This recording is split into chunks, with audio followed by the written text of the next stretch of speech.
morning, students. Today we are going to learn about prose 2 when the trees walk, section 3. Okay, listen carefully, students. The monsoon season was the time for rambling about. Rambling means wandering.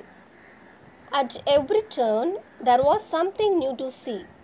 Out of the earth and rock and leafless bog, the magic touch of the rains had brought life and greenness. You could see the broad-leaved vines growing. Plants sprang up in the most unlikely of places.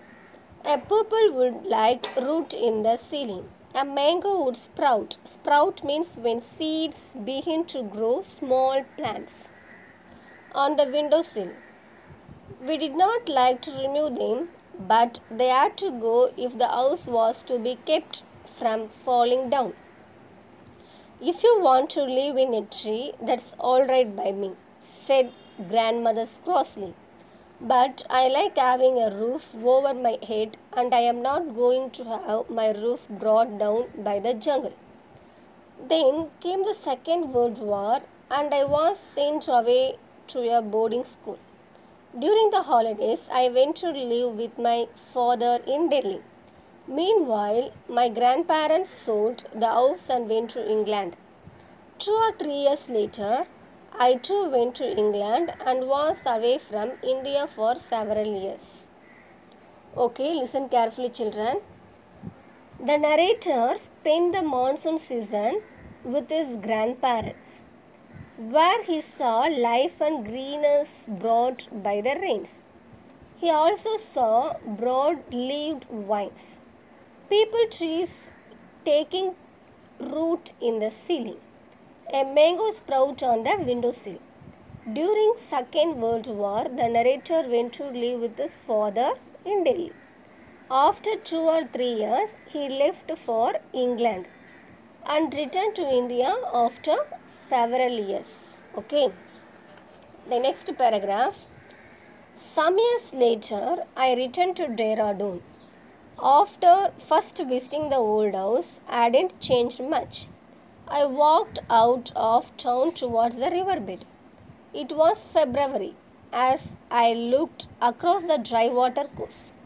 My eye was immediately caught by the spectacular. Spectacular means eye-catching. Red blooms of the coral blossom in contrast with the dry riverbed.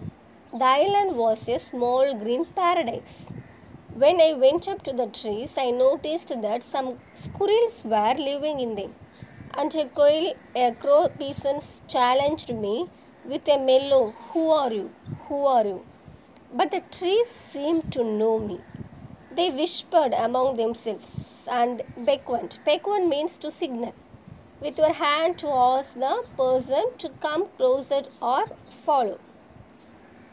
And looking around, I noticed that other smaller trees, wild plants and grasses had sprung up under their protection. Yes, the trees we had planted long ago had multiplied. They were walking again. In one small corner of the world, grandfather's dream had come true. Okay, listen, children. When he returned to Dehradun after many years, he walked towards the riverbed. He was surprised to see the spectacular view of the island, where they had planted coral tree saplings. He could hear squirrels and gold asking him who he was. The narrator could see that the trees recognized him and came nearer. He thought of what his grandfather had said. Yes, trees are walking again. Okay, hope you understood, children. Thank you.